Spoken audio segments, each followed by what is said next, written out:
Hi guys, and welcome to Dota Athletes 5v5 series in June 2015. This is game 1 of Vicarious Mind versus No Clue.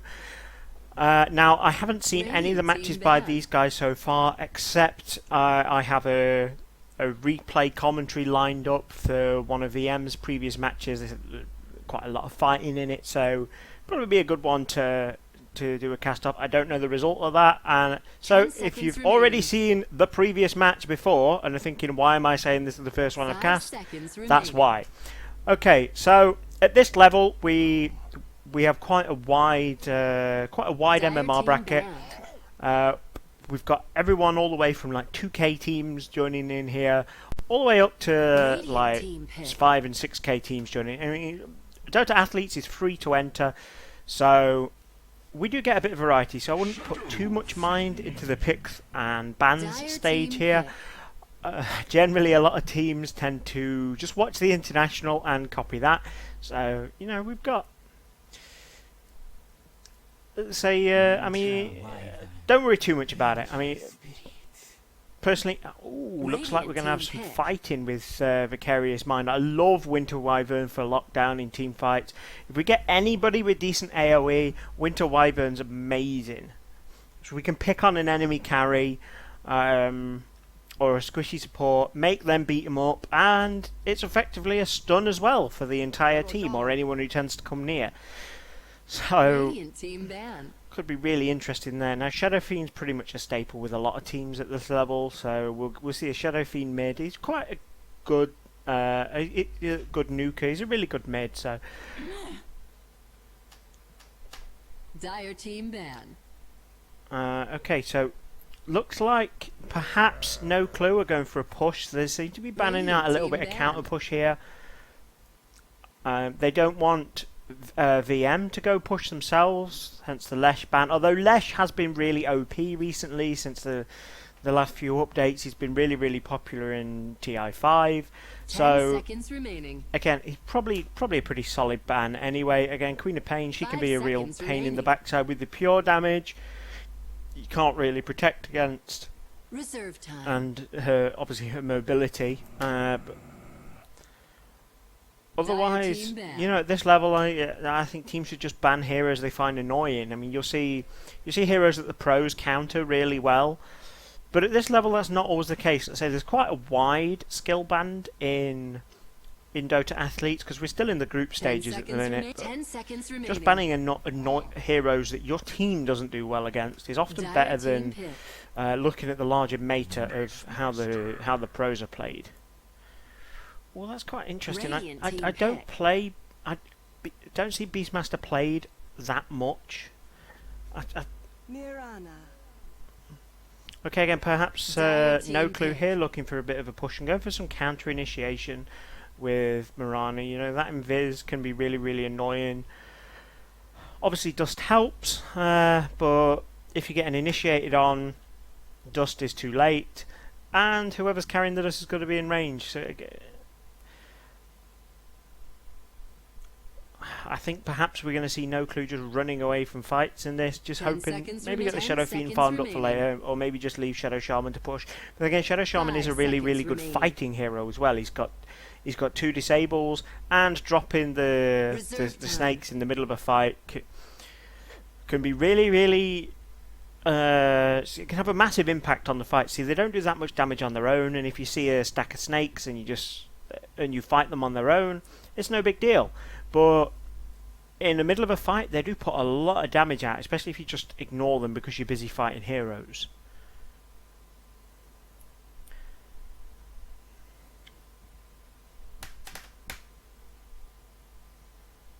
Drow Ranger. Radiant team. Nice combo there, of course, with the Vengeful Spirit and Drow Ranger. So I would think VM are going to go another ranged character for their last slot. It seems only natural. So we've got the Vengeance Aura giving additional damage. We've got the Precision Aura on Drow Ranger giving additional damage. The Vlad's is a 10 relatively seconds common remaining. pickup on Beastmaster, so we're getting additional damage in there. So we're going a lot of stuff that's gonna 5 seconds gonna remaining. buff the sort of right click damage here with VM. So possibly Reserve going time. sort of a right click focus. Perhaps it's a little bit too much in towards right click. I mean, none of these heroes have significant magic damage. They've all got a bit of magic damage, but not that much. I mean, there's the magic missile from Vengeful Spirit, and the Wave of Terror is nice pure damage, but after that, she's sort of she's about utility Dire team more than pick. anything.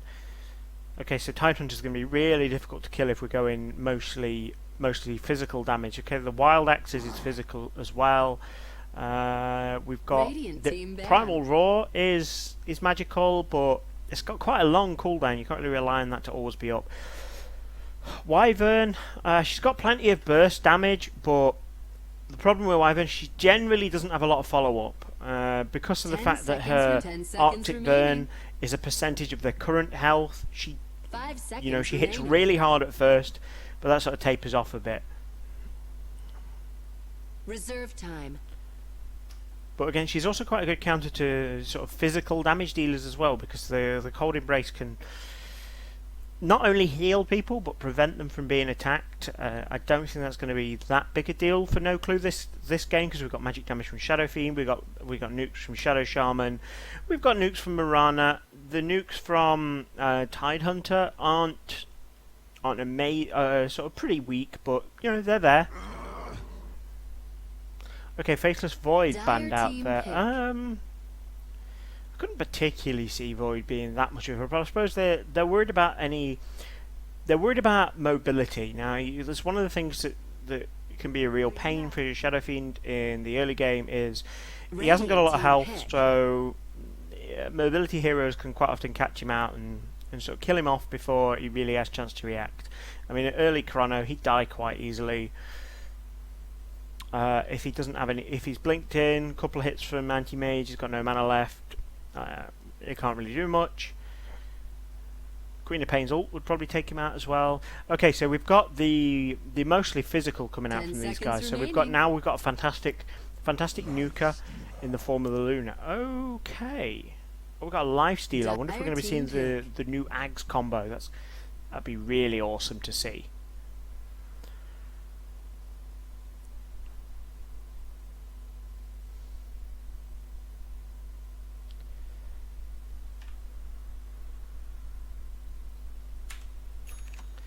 So, here we go. We've got Prepare VM on the dire side. Battle. Let's have a quick look at what items there. What camera has the game stuck me on? Okay, looks like I'm stuck on free cam.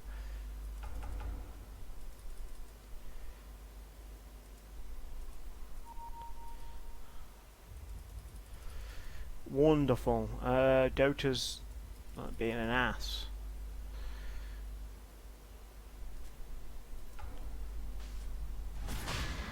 Okay, so we'll work with what we've got for free cam.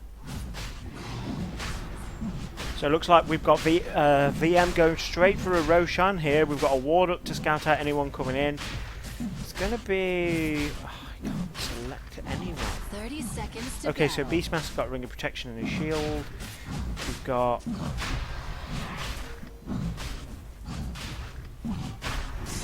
wards on the Wyvern. It looks like they're going to get a free rush. Looks like they're NC looking just to contest runes here. They don't even know that this Roshan's happening. We could see a bit of a problem. Oh, we've got the Beastmaster skirting the edge of the Roche pit there. If he shows it, could be a big problem. Roshan has fallen to the Okay, Dire. there could be a big fight here now. We've got 4 of NC bottom.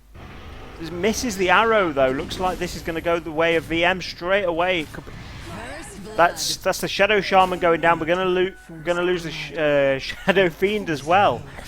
Looks like maybe the Lifestealer's going to walk out. We've got another axe. If he can get the nose backing off. A few more seconds, he'd have had the mana for it. But that's 2 kills and a Roche in the first few seconds of the game.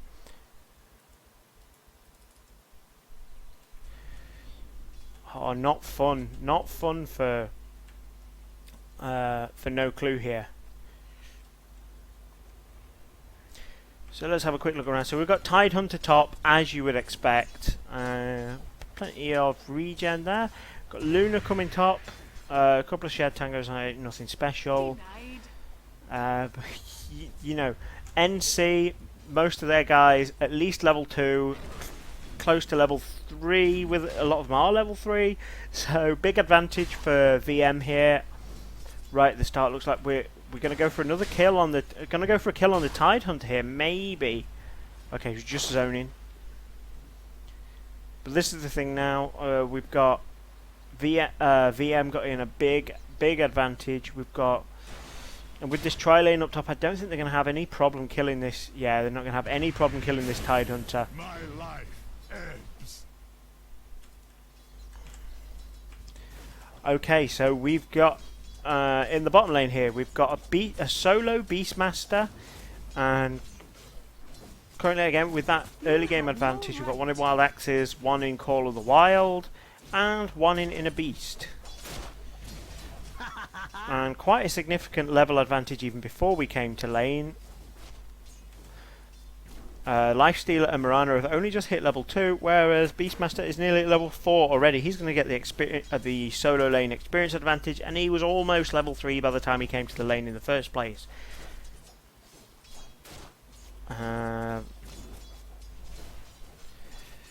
let's take a quick look on how the Drow's doing mid, if we can select her. So we've got the Aegis on the Drow. Looks like, obviously, in the first 5 minutes of the game, at some point, we're going to see the Drow dive like a crazy person, trying to make sure she gets the best use of that Aegis for its free heal. Even if she's just going to chase the Shadow Fiend out of lane and then walk away, you got to at least make some sort of use of it. I mean, she can trade really aggressively with the Shadow Fiend here. Well, looks like she might go for a kill hit. If the Shadow Fiend steps up a little bit too far, it's going to be an easy kill for Drow, because Drow knows she can commit and die to this. And that's what she's doing. She can completely zone him out, be really aggressive in the zoning on the Shadow Fiend. And a couple of Wraith Fans. She's still even got plenty of tangos. I don't think the Shadow Fiend can really contest her much here. But now she's going to maybe dive the tower. She's got to be wary of that clock. Got to look for the sort of 5 minute mark when the Aegis is going to time out. Make sure it gets used, even if it's just for a heal. And let's say, even if it's just to chase the Shadow Fiend out of lane and then heal up, it's worth it. If you can't get a kill with it, it's at least worth it. Oh, looks like the Shadow Fiend might be dead here. We've got the slow coming out from the frost arrows, and she knows she can dive. I don't think she's even going to die from this. No, she's still alive, so she's gonna tango up now. She's gonna be able to go straight in and dive on the Shadow Fiend again. In the meantime, we've had the Tidehunter die top again. This is not NC's game. So Drow pinging out the haste rune there. Maybe Winter going to grab that, because Winter's a really interesting hero for that one. She's got the Arctic Burn. She's got a lot of slow, and the Arctic Burn it lets you get sort of free movement over terrain. It can be really handy. Look, we've got the rotation out from the supports now. They're going to come mid and punish the Shadow Fiend, even though Drow doesn't need it.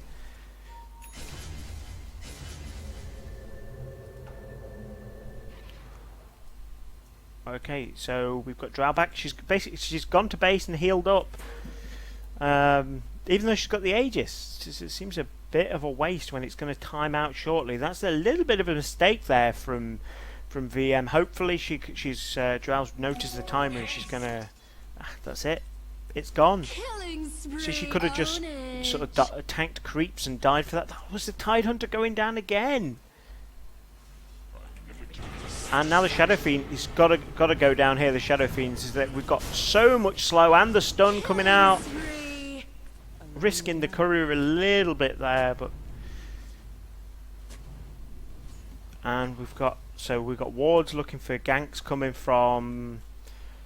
Oh, we've got wards everywhere for VM. Got wards absolutely everywhere, and we don't even have any on NC. We've got no wards there. No wards there. No wards there. Looks like we're going for a Hand of Midas on Hand of Midas on the Life Stealer, but this game is going to be over before he's got it if it carries on at this rate. No wards. No. Oh, we have one ward on. Oh, one observer ward. That means there's got to be one down somewhere. What am I missing? Or has it perhaps been dewarded?